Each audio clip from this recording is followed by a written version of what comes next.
안녕하세요. 북마더입니다. 이번에 들려드릴 고전소설은 치유부벽전기입니다.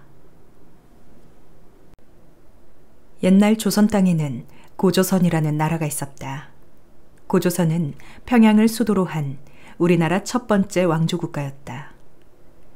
몇 번의 흥망을 거듭한 끝에 고조선은 조선이라 불리게 되었다. 조선의 수도도 고조선과 마찬가지로 평양이었다. 이렇게 평양은 역사와 전통이 매우 깊고 경치가 아름다운 곳이다.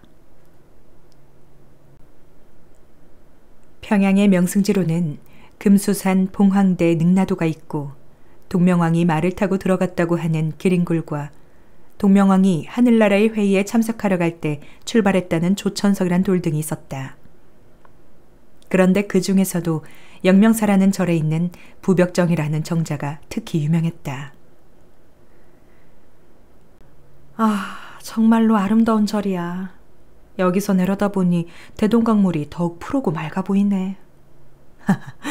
여기에 있으면 더러워졌던 마음도 깨끗해지겠어. 영명사에 구경 온 사람들은 저마다 아름다운 경치를 보며 감탄했다. 영명사는 고구려를 일으켜 세운 동명성왕의 대궐이 있는 절로 넓게 펼쳐진 논밭과 대동강물을 한눈에 볼 수 있어 경치가 아름다웠다. 밤이 되면 그 경치는 더욱 신비로운 정취를 물씬 풍겼다. 이복에 이렇게 아름답고 경치가 좋은 곳은 아마 이 세상에서는 찾아보기 힘들 걸세. 그래.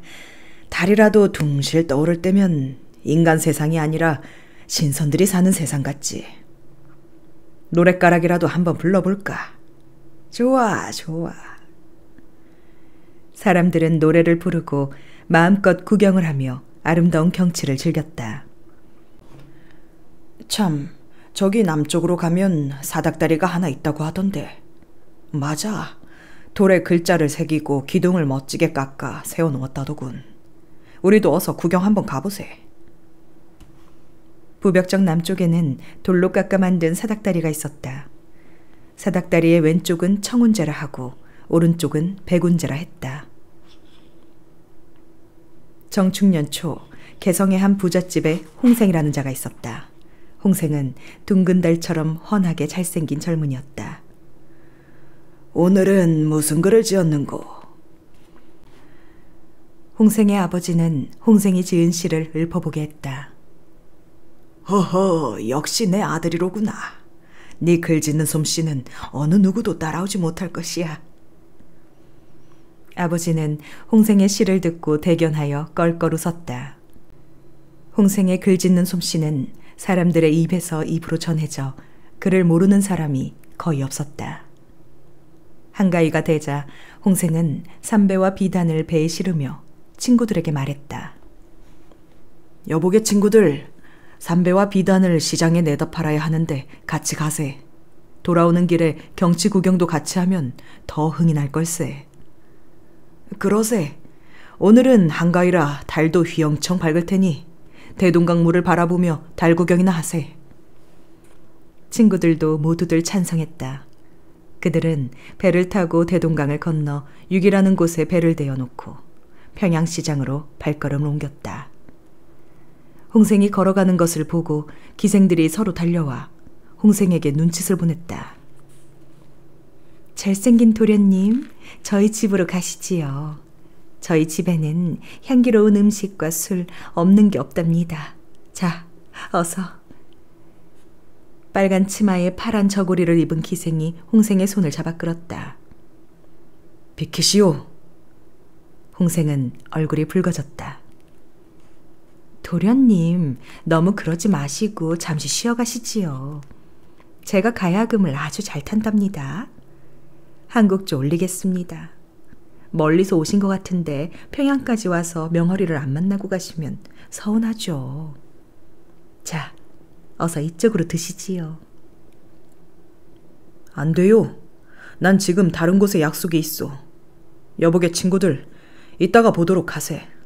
난 이 선비 좀 만나고 오겠네. 저리 비키시오. 홍생은 친구들과 작별한 뒤 장난을 걸어오는 기생에게 버럭 화를 내며 얼굴을 찡그렸다. 괜한 일에 얼굴을 붉혔구나. 어서 이선비나 만나보자. 홍생은 옷매무시를 가다듬고 헛기침을 서너 번 했다. 그리고 평양성 안에 살고 있는 이선비를 찾아갔다. 여보게 친구, 나 홍생이야. 아이고 오랜만일세. 자네 얼굴이 날로 환해지는구먼. 무슨 좋은 일이라도 있나? 이선비는 홍생의 위아래를 훑어보며 말했다. 좋은 일은 무슨. 매일 책 읽고 글 짓는 일만 하지. 난 그것이 행복하다네. 홍생은 이선비를 보며 씩 웃었다. 어쨌든 여기까지 오느라 수고했네. 술이나 한잔 하세. 이선비는 홍생을 위해 푸짐하게 차린 술상을 내왔다. 자, 어서 들게. 그래, 자네도 한잔 받지. 홍생과 이선비는 술잔을 주거니 받거니 하며 기분 좋게 술을 마셨다. 아, 취하는군. 이제 그만 배로 돌아가야겠네. 홍생은 술에 취해 배로 돌아왔다. 쌀쌀한 밤바람이 옷 속 깊숙이 스며들었다. 왜 이리 쌀쌀하지? 술을 먹어서 더 한기가 드나? 홍생은 밤기운이 싸늘해서 통 잠을 이룰 수 없었다.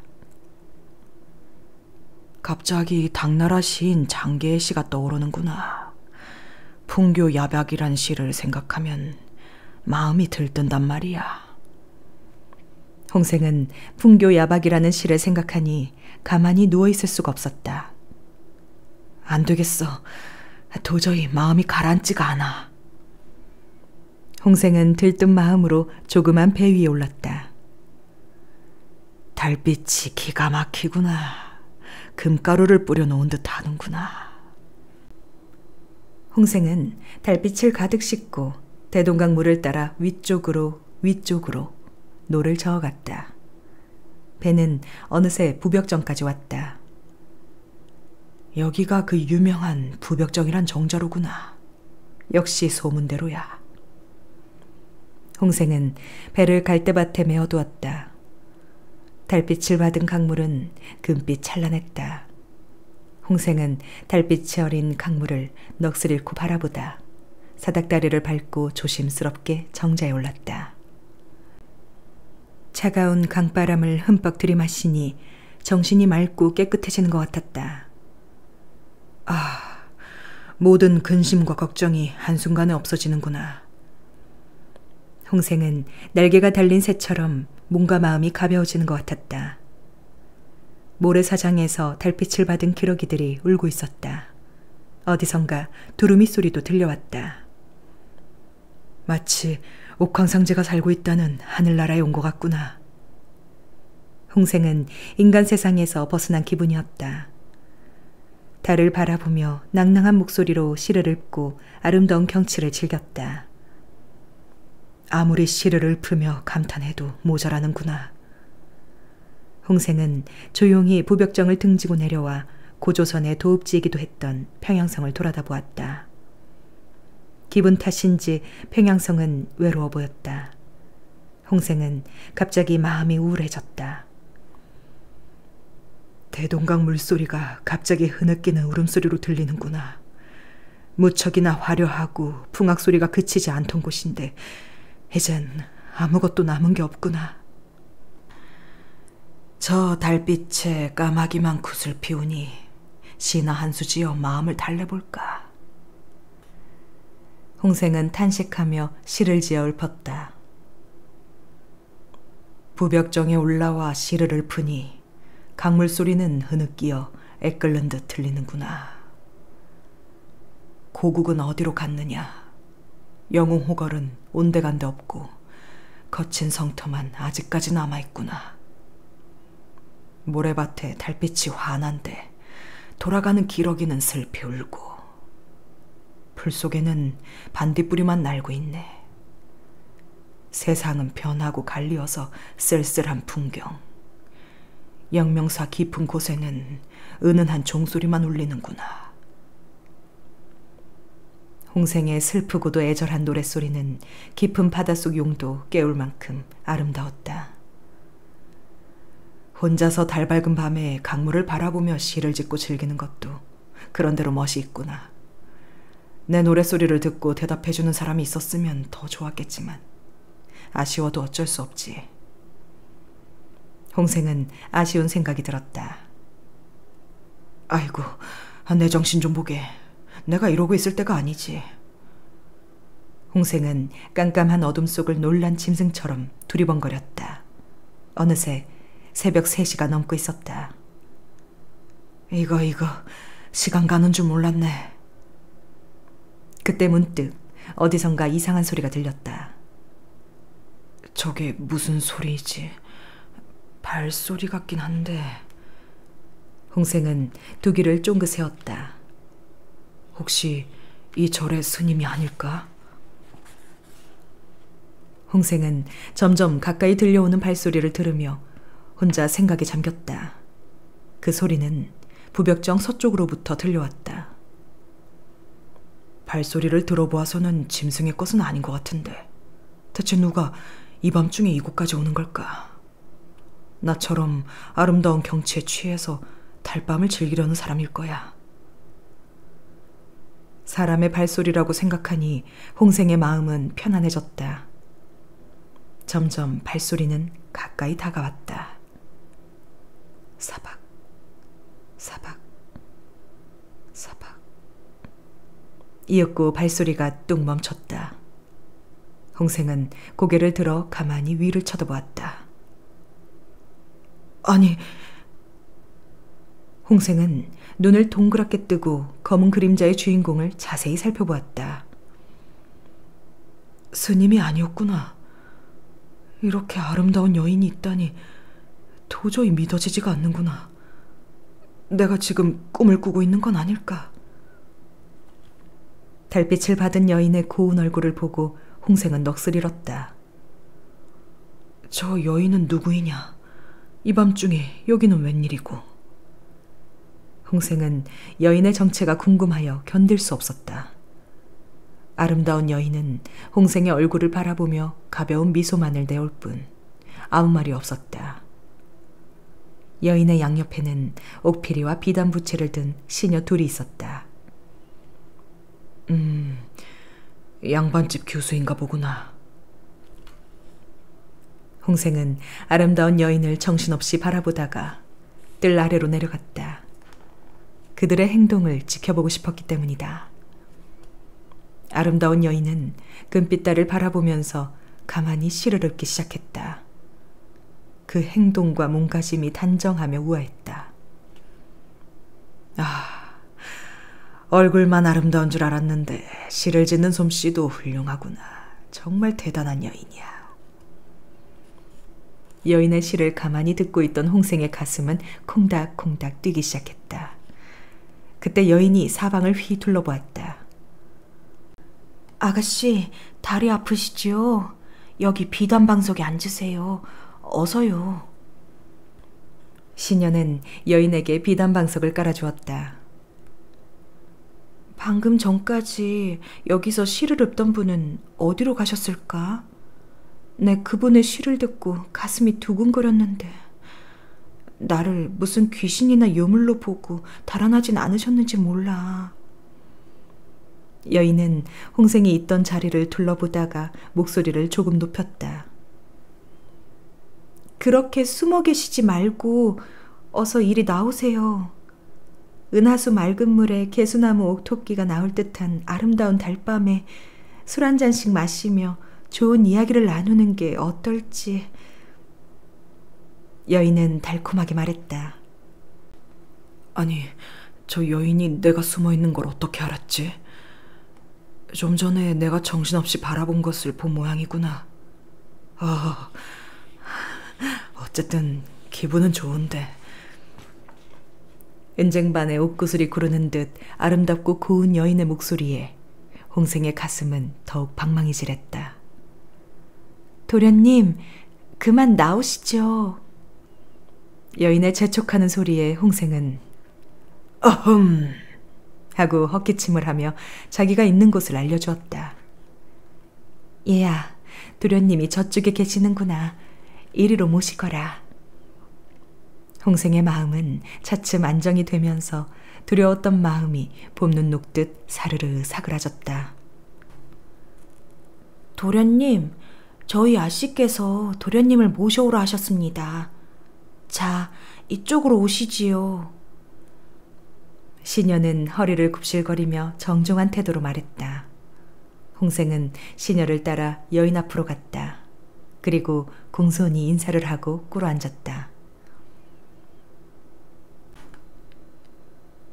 어서 오르시지요.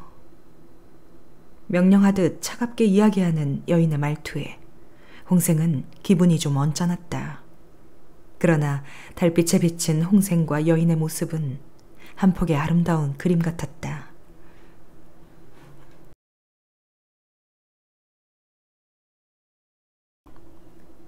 여인은 시녀를 불렀다. 얘야, 낮은 병풍 하나만 가져오너라. 이렇게 마주 앉게 되었으니 병풍으로나마 앞을 좀 가려야겠구나. 여인은 시녀가 가져온 낮은 병풍으로 앞을 반쯤 가리게 한 다음 홍생과 서로 마주보고 앉았다. 좀 전에 읊은 시를 다시 한번 듣고 싶군요. 제게 다시 한번 들려주실 수 없는지요?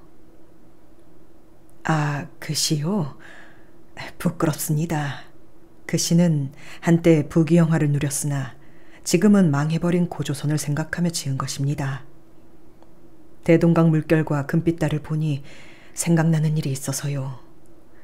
끓어오르는 마음을 억누를 수가 없어 혼자 부벽정에 올라 흥에 겨워 지은 시랍니다. 홍생은 여인에게 자세하게 설명하며 다시 한번 시를 외워 읊었다. 너무나 아름다운 시로군요. 도련님 같은 분을 만나게 되어 정말 기쁩니다. 도련님이라면 마음 놓고 시를 얘기할 수 있을 것 같아 정말 흐뭇합니다. 마음이 통하는 사람을 만나기란 정말 어렵고도 힘든 일이지 않습니까? 여인의 얼굴에는 웃음꽃이 활짝 피었다. 얘야, 오늘은 기분이 정말 좋구나. 여기 계신 도련님을 위해 술상이라도 봐오너라. 조금 있으니 시녀가 술상을 차려내었다. 그런데 술상에 있는 음식들은 인간 세상에서는 볼 수 없는 신기하고 이상한 음식들이었다. 도련님, 어서 드시지요. 예. 여인은 홍생에게 술을 권했다. 홍생은 동그랗게 생긴 음식을 집어 입속에 넣었다. 아이쿠, 이렇게 딱딱한 것을 어떻게 씹소? 홍생은 돌멩이를 씹는 것처럼 딱딱한 음식을 뱉으며 얼굴을 찌푸렸다. 어디 술 맛 좀 볼까? 홍생은 술병을 들어 잔에 술을 가득 부어서 단번에 모두 마셔버렸다. 에휴, 이렇게 쓴 술은 처음이오. 꼭 쓰디 쓴 한약을 먹는 것 같소이다. 쓴 술을 먹은 홍생의 얼굴이 일그러졌다.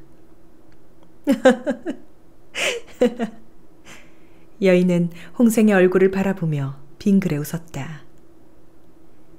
이 술과 고기는 인간 세상에서 먹는 것과는 다르답니다. 센 술은 신선들이 마시는 술이고 딱딱한 고기는 용고기입니다. 제가 생각이 짧았습니다. 애들을 시켜 다른 음식을 드리지요. 여인은 시녀들을 불렀다. 얘들아, 도련님이 드실 술과 음식을 신호사에 가서 구해 가지고 오너라. 어서. 여인은 시녀들을 절로 보냈다.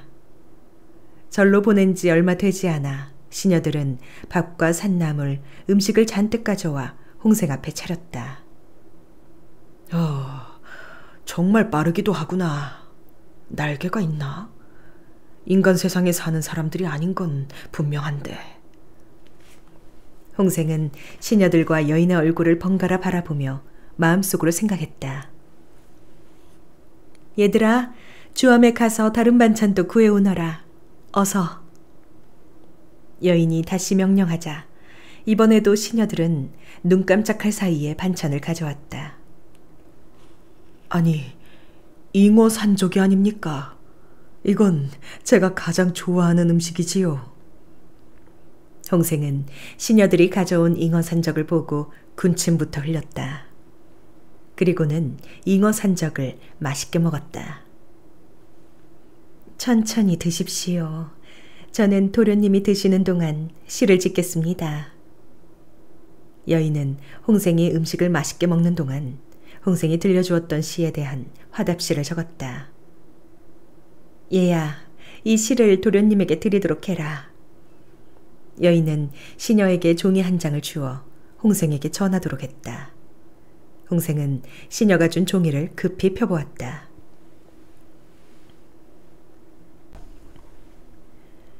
동쪽 정자에 오늘 밤 달도 밝은데 그대와의 맑은 이야기 많기도 하네. 희미한 나무 잎새는 푸른 양산을 편 듯하고 강물결은 흰 머리띠를 두른 듯하다. 세월은 날아가는 새와 같이 빨라 세상 일은 허무하여 흐르는 물과 비슷하구나. 이날 밤에 쌓인 하늘 그 누가 알아주나. 깊은 숲에 종소리만 은은히 울려오네. 옛성에 올라보니 대동강이 어디인가. 물 푸르고 맑은 모래 기러기 때 우짖는다. 길이는 오지 않고 고운님 여인 뒤에 퉁소소리 끊어지고 빈 무덤만 남았구나. 갠산에 비 오려나 내 시는 이루었네. 외로운 절간 고요한데 술에 건들 취해 있어. 숲속에 빠진 동타 가련할진데 참아보라. 몇천 년 흥하고 망함은 뜬구름이 되었단 말인가. 풀 밑에 슬피 우는 쓰르라미 소리인데 이다락 오른 날에는 임생각이 아득하구나. 그친 비 남은 구름 지난 일이 슬프구나. 떨어진 꽃 흐르는 물이 시절을 느끼네. 가을이라 짐승소리 더더욱 쓸쓸하구나. 달빛도 처량해라. 물에 잠긴 저 다락이 그만두어라. 이곳이 정녕 한 옛날에 번창했던 곳. 거친 성터의 늙은 나무가 남의 애간장을 녹이는구나. 시를 모두 읽은 홍생은 감탄하지 않을 수 없었다. 글을 짓는 솜씨가 칭찬할 만하군요. 아가씨의 이름과 집안을 알고 싶습니다. 홍생은 용기를 내어 말했다. 여인은 한숨만 푹푹 내쉬더니 입을 열기 시작했다. 이 몸은 옛날 고조선 왕이셨던 기자의 후예입니다. 우리 선조는 이곳의 왕이 되자 모든 예법과 정치를 만들어 가르치고 8가지의 금기된 법을 정하여 나라를 다스렸지요. 그러나 재앙이 몰아쳐 나라는 엉망이 되고 어렵게 되었습니다. 하루아침에 망하게 된 거지요. 엎친 데 덮친 격으로 제 아버지는 그만 역적의 손에 돌아가셨습니다. 그 틈을 타서 위만이란 사람이 임금의 자리를 빼앗아갔습니다. 옛날을 생각하니 정말 가슴이 미어지고 눈물이 앞을 가립니다. 여인은 이야기를 하다 말고 깊은 한숨을 내쉬며 목맨 소리로 다시 사연을 늘어놓았다. 저는 그때 큰 봉변을 당할 뻔했지요. 그런데 때마침 한 선인이 나타나 제게 말씀하시더군요. 무슨 말씀이었던가요? 홍생이 궁금해서 여인의 말을 가로챘다. 제게 하늘나라로 올라와서 같이 살자고 했습니다. 그분은 이 나라의 시조로서 부귀를 누린 뒤에 바다미 섬으로 들어가 선인이 된 지 이미 수천 년이 되었다고 했습니다. 전 그분을 따라가기로 마음먹었지요. 그분은 저를 따뜻하게 보살펴 주셨습니다. 별당까지 지어주며 저를 대접했지요. 그리고 제게 약도 주셨습니다. 여인은 귀를 쫑그리고 듣고 있는 홍생을 가만히 바라보며 미소를 지었다. 그 약은 어떤 약이지요? 홍생은 약이라는 말에 귀가 번쩍 뜨었다. 바로 영원히 죽지 않는 불사약입니다. 그 약을 먹었더니 정말 몸이 날개가 달린 것처럼 가벼워지고 힘도 자꾸 솟아나더군요. 정말 신기했습니다. 저는 그 덕분에 제가 가고 싶은 곳은 어디든지 날아가서 구경하고 좋은 것들은 모두 다 보고 다녔지요. 유명하기로 소문난 곳은 전부 구경했습니다. 그러던 어느 날이었어요. 유난히 가을 하늘이 높고 깨끗해서 달빛 또한 다른 날보다 더 눈이 부셨지요. 갑자기 어디론가 떠나고 싶다는 생각이 들었습니다. 광안루라는 곳을 구경하고 수정궁도 찾아갔습니다. 수정궁이란 곳은 누가 사는 곳입니까? 홍생은 여인이 말하는 중에 이해가 잘 가지 않거나 궁금한 것이 있으면 조금도 거리낌 없이 물어보았다. 수정궁은 바로 선녀가 사는 곳입니다. 전 그곳에서 항아라는 선녀를 만났습니다. 항아는 제게 하늘나라에서 개수나무의 향기를 맡으며 옥경을 구경하며 어떻겠느냐고 하며 살살 꿰었지요. 그래서 은하수에 목욕하며 그곳에서 지내던 중 오늘따라 인간 세상이 그리워졌습니다. 고향 생각이 너무나 그립고 간절해 견딜 수가 없었습니다. 인간 세상을 내려다보니 강산은 예전과 변함없고 달빛도 유난히 밝더군요. 가만히 살펴보니 사람도 눈에 띄지 않아 저는 지상으로 내려오기로 마음먹었습니다. 지상으로 내려와서 조상님들의 묘를 찾아가 성묘하고 이곳 부벽정에 올라와 마음을 달래고 있었지요. 그런데 마침 도련님이 낭랑한 목소리로 시를 읊는 것을 듣자 저도 모르게 마음이 설레었습니다. 도련님께서 재주도 없는 제 시를 읽어주시니 고맙기 그지없습니다. 저의 마음은 제 시에 다 담겨 있으니 헤아려 주소서. 여인은 그동안의 사연을 홍생에게 털어놓았다. 홍생은 여인이 들려준 긴 이야기를 듣고 여인 앞에 무릎을 꿇고 앉아 절을 2번 했다. 이렇게 선녀님과 함께 있는 것만으로도 영광이오나 어리석은 선비의 시를 들어주시고 또한 제 시에 화답까지 해주시니 어떻게 고마움을 표현해야 할지 좋을지 모르겠습니다. 꿈에도 생각해보지 못한 일이 오늘 밤 일어날 것을 어찌 알았겠습니까? 소인 너무나 영광입니다. 보잘것없는 저는 선녀님이 주신 술과 음식도 먹지 못하는 사람입니다. 그러나 선녀님과 마주 앉아 시를 지어 서로 응답함이 가슴 벅차오릅니다. 인간 세상에는 4가지 복이 있다고 합니다. 아름다운 계절과 좋은 경치, 이를 보고 즐거워하는 마음, 거기에다 즐겁고 유쾌하게 노는 일, 이 4가지를 사복이라고 하는데 저는 이 4가지 복을 다 가진 것 같습니다. 부탁하건대 장정 최하완월로 제목을 정해 40운을 지어 제게 가르쳐 주십시오. 꼭 배우고 싶습니다. 얘야, 이 병풍을 치워라.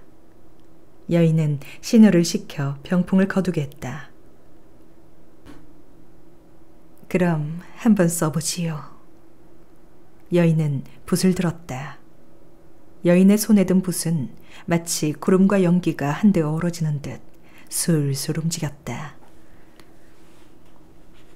부벽정 달 맑은데 하얀 이슬 내리고 맑은 빛 흐르는 듯 은하수에 잠겼구나. 희고 맑은 삼천리에 아름다운 12정자에 가는 구름 한 점 없고 맑은 하늘 눈에 닿네. 흐르는 강물 위에 배는 홀로 떠 있고 슬픈 노래를 들으려나 옥토끼를 깎았던가. 금조개로 집을 짓고 달 그림자 잠겼구나. 지미와 구경할까? 공원과도 놀아보자. 까치는 놀라서 날아갔네. 은은한 곳은 청산이요. 둥글둥글 바다 위에 임과 함께 문을 열고 방안골이 높이 걸고 이태백은 술잔을 멈추고 오강은 옥토로 개수나무를 깎는구나. 찬란한 비단병풍 수놓고 보배 거울 걸어놓고 얼음바퀴 굴릴 때 금물결도 묵묵하고 은하수도 반짝이네. 금두꺼비는 배고 옥토끼를 사냥할 때 먼 하늘은 활짝 개고 인간 세상에는 강물이 흐르네. 숲에 솟은 나무는 깊은 강물을 굽어보고 먼 길에 갈 길을 잃고 고향 친구를 만났구나. 좋은 시절 좋은 때에 좋은 술을 주고받아 아껴보세. 이 세월을 취하도록 마셔보자. 과연 대단한 명필의 훌륭한 시로구나. 홍생은 마음속으로 감탄을 했다. 여인은 순식간에 시를 다 쓰고 들고 있던 붓을 높이 던졌다. 왜 그러시오? 홍생은 여인의 행동을 지켜보다가 이상해서 물었다. 그런데 그 물음에 대답도 하지 않은 채 여인은 갑자기 어디론가 날아가 버렸다. 아니, 이럴 수가. 홍생은 도깨비에게 홀린 것처럼 입만 떡 벌린 채 아무 말도 할 수 없었다. 아무리 찾아도 여인의 모습은 보이지 않았다. 대체 어디로 갔소? 모습을 보여주시오. 갑자기 이게 웬 날벼락이란 말이오? 홍생은 여인이 앉아있던 곳을 두 손으로 휘저어 보았지만 아무것도 잡히지 않았다. 분명 내가 귀신한테 올린 것이로구나. 이런 일이 또 있을까? 정말 희귀하고 신기한 일이로구나. 홍생은 멍하니 앉아서 중얼거렸다. 그때 어디선가 여인의 목소리가 들려왔다. 도련님, 죄송합니다. 옥황상제님의 명령이 너무 엄격하여 저는 지금 빨리 하늘나라로 올라가야만 합니다. 하늘나라의 법을 어기면 큰 벌을 받기에 더 이상 도련님과 같이 있을 수가 없습니다. 저도 도련님과 오랫동안 시를 읽고 즐기며 시간을 보내고 싶으나 어찌하겠습니까? 가슴에 한이 되고 안타깝고 섭섭한 마음을 누를 길이 없습니다. 여인의 목소리가 슬프게 들려왔다. 여인의 이야기가 끝나기가 무섭게 돌개바람이 일었다.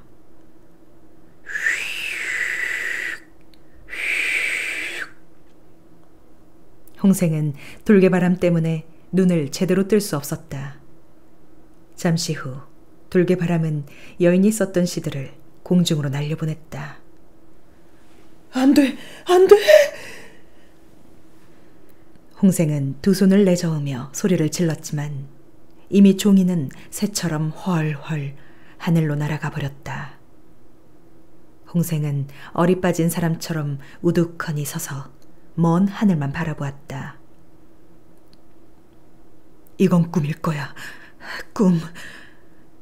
홍생은 자기의 허벅지를 세게 꼬집어 보았다. 아으! 홍생은 아무래도 꿈인지 생시인지 믿어지지 않아 그냥 그렇게 멍하니 서 있었다. 밤바람이 홍생의 얼굴을 스치고 지나갔다. 홍생은 여인과의 짧았던 만남을 잊을 수가 없을 것 같았다. 왜 그대는 날 버리고 갔소? 그대의 아름다운 모습을 한 번만이라도 볼 수 있다면 좋으련만. 그대가 읊었던 시 한 수 한 수가 내 귓가에 맴도는데 그대와 좀 더 인연이 되었다면 얼마나 좋겠소. 홍생은 여인의 얼굴이 떠올랐다. 인연이 너무 짧다. 그 선녀님과 인연을 다 하지 못하고 헤어지게 되다니 이 마음이 견딜 수가 없구나. 홍생은 여인을 생각하며 시를 지어 마음을 달랬다. 구름도 비도 아닌 하염없는 허망한 꿈. 어느 해 어느 날에 떠나가신 님 다시 만날까? 대동강 푸른 물결도 무정하다 말하지 말아라. 임 계신 곳으로 슬피 울며 흘러가네. 홍생은 가슴이 미어지는 것 같았다. 절간에서 종소리가 은은하게 들려왔다. 이 집 저 집에서 다구는 소리가 들려왔다. 새벽을 알리는 신호였다. 벌써 날이 밝아오는구나. 홍생은 어슴푸레한 새벽빛을 보며 중얼거렸다. 중천에 떠있던 달은 어느새 서쪽 하늘에 걸려 있었다. 홍생은 새벽바람을 들이켰다. 가슴속이 시원해졌다. 하지만 여인에 대한 그리움은 좀처럼 가시지 않고 가슴 한구석에 응어리처럼 남아있었다. 뜰 아래에서는 쥐들이 찍찍거리고 벌레 소리만 처량하게 들려왔다. 구슬프게 들려오는 벌레 소리를 들으니 홍생의 마음도 서글퍼졌다. 어제 하룻밤을 꼬박 새웠구나. 어서 배로 돌아가야지. 내가 없어졌다고 친구들이 난리가 났을 거야. 홍생은 옷매무씨를 다시 하고 친구들이 있는 배로 발길을 돌렸다. 아니, 이 사람아, 얼마나 찾은 줄 아는가? 도대체 어디 갔었어? 글쎄 말이야. 설마 우리를 따돌리고 혼자만 좋은 데 갔다 온 건 아니겠지? 어서 사실대로 말해보게. 어젯밤은 어디서 자고 왔나? 친구들은 서로 다투어 홍생에게 물어봤다. 친구들은 홍생의 위아래를 훑어보며 얼굴에 나타난 표정 하나하나를 자세히 뜯어보았다. 왜들 이러는가? 내 얼굴에 검정이라도 묻었는가? 왜 이리 자세히 뜯어보는 거야? 그 참 민망하고 쑥스럽구먼. 아무 일도 없었다네. 홍생은 두 손으로 얼굴을 쓱쓱 문지르며 말했다. 허허, 거짓말하지 말게. 아무 일도 없었다는 게 더 이상하지. 혼자서 밤거리를 돌아다니기라도 한 건가? 옆에 있던 친구가 이상하다는 듯 고개를 갸우뚱거렸다. 그래, 내 사실을 말하지. 사실은 어저녁 달빛이 무척 아름답고 고왔지 않은가. 그 달빛에 이끌려서 난 낚싯대를 가지고 장경문 밖에 조천석에 고기를 낚으려고 갔었다네. 물속에 있던 고기들도 아름다운 달빛을 보려고 물 위로 올라올 줄 알았지. 하지만 밤바람이 싸늘하게 불어오고 물도 차서 그런지 물고기들이 한 마리도 오지 않았다네. 낚싯대만 물속에 들이운 채 나 혼자 멍하니 앉아있다가 이 생각 저 생각에 시간 가는 줄 몰랐지. 다구는 소리에 놀라 정신을 차리고 보니 벌써 새벽이지 않은가. 그렇게 그만 밤을 꼬박 지새웠다네. 홍생은 어젯밤 아름다운 여인을 만났던 이야기를 친구들에게 하지 않았다. 친구들에게 말했다간 정신 나간 사람으로 오해받을 것이고 또 자신의 말을 도무지 믿어주지 않을 것이란 생각이 들었던 것이다. 그리고 그 여인과 지낸 밤을 혼자서만 가슴속 깊이 간직하고 싶기도 했다. 친구들도 더 이상 홍생에게 지난밤의 이야기를 물어보지 않았다. 그 후 홍생은 한시도 여인의 모습을 잊을 수가 없었다. 밥을 먹을 때도, 글을 읽을 때도, 잠을 잘 때도 홍생의 가슴 속에는 여인의 모습과 여인의 시가 그리움에 사무쳐서 쌓여만 갔다. 아, 내가 왜 이럴까. 머리가 복잡하고 어지럽구나. 도저히 책을 읽을 수가 없어. 책장에 선녀님의 웃는 모습만이 나타나니 이를 어쩐다. 홍생은 책을 덮어버리고 두 손으로 머리를 감싸 안았다. 글자 하나하나가 여인의 모습으로 뒤바뀌어 나타났다. 홍생은 정신을 집중할 수가 없었다. 여인의 생각을 떨쳐버리려고 산속을 헤매 다니기도 하고 미친 사람처럼 들판을 뛰어다니기도 했다. 이상하네. 홍선비가 어떻게 된 거 아니야? 매일 저렇게 정신없이 헤매고 돌아다니니 이상해. 글쎄 말이야. 인물 좋고 글 잘 짓기로 똑똑하기로 소문난 선비가 왜 저러지? 혹시 정신이 어떻게 된 게 아닐까? 어쨌든 젊은 사람이 안 됐구먼 안 됐어.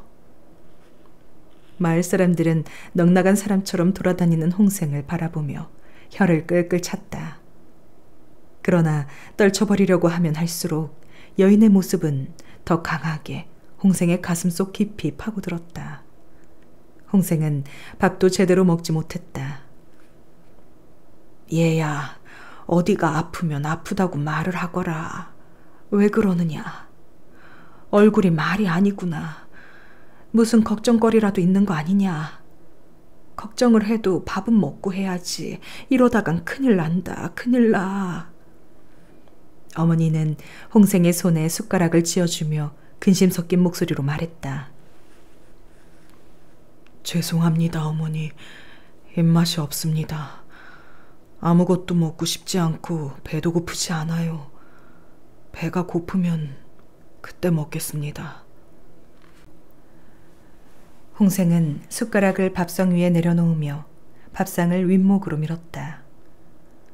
아이고, 이러다 아들 하나 죽이겠구먼.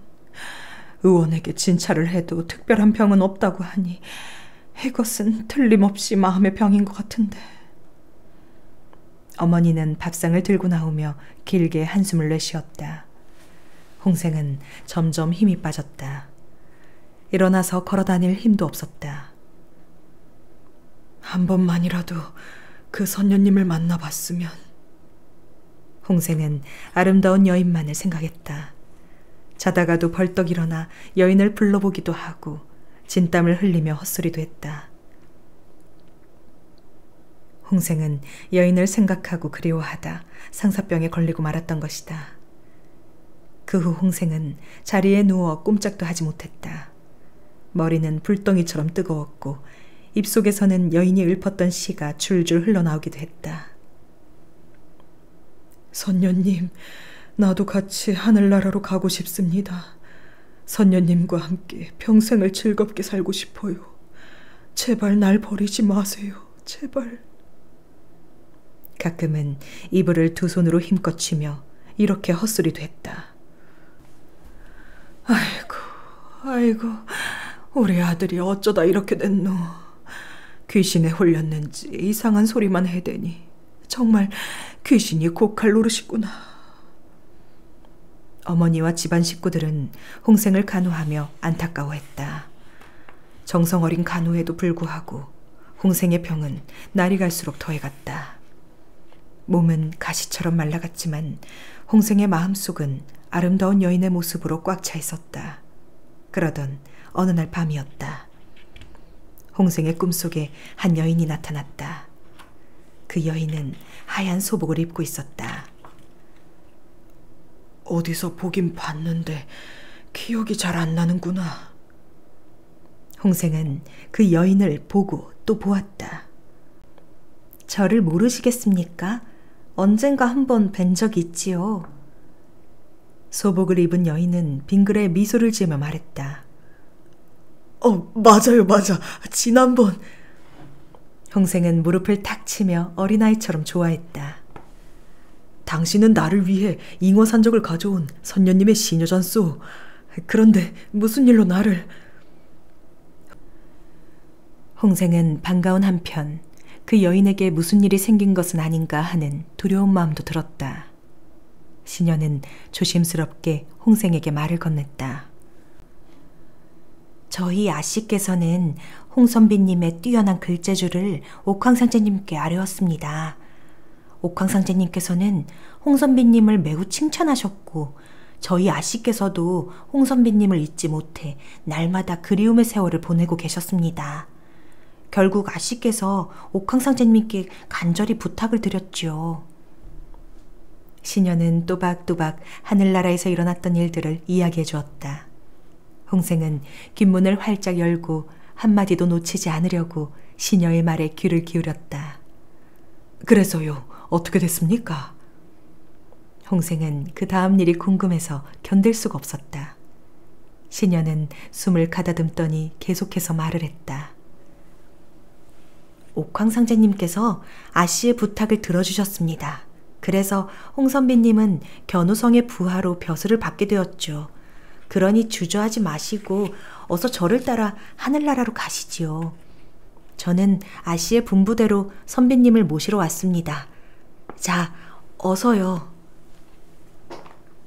시녀는 앞장을 서며 홍생에게 따라오라고 손짓을 했다. 아, 잠깐만요. 나도 아름다운 선녀님을 마음 깊은 곳에서 그리워한 지 오래됐습니다. 그런데 어찌 지저분하고 의복도 제대로 갖추지 못한 채 만날 수 있겠습니까? 잠시만 기다려 주십시오. 홍생은 흥분하여 말했다. 핏기가 없던 파리한 얼굴에는 발그스름한 기운이 돌았고 웃음을 잃었던 얼굴에는 밝은 웃음이 번졌다. 홍생은 여인을 만날 수 있다는 생각에 벌써부터 가슴이 두근거렸다.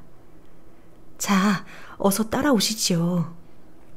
홍생은 시녀의 재촉하는 소리에 깜짝 놀라 눈을 번쩍 떴다. 꿈이었다. 홍생은 비오듯 쏟아지는 땀방울을 손으로 닦아냈다. 꿈이 아닌 생생한 현실 같았다. 드디어 그렇게 그리워하던 선녀님을 만나게 되는구나. 하늘도 내 마음을 알아주셨어. 옥황상제님 감사합니다. 홍생은 이불을 걷고 보이지도 않는 옥황상제님에게 큰 절을 올렸다. 그리고 하인을 불렀다.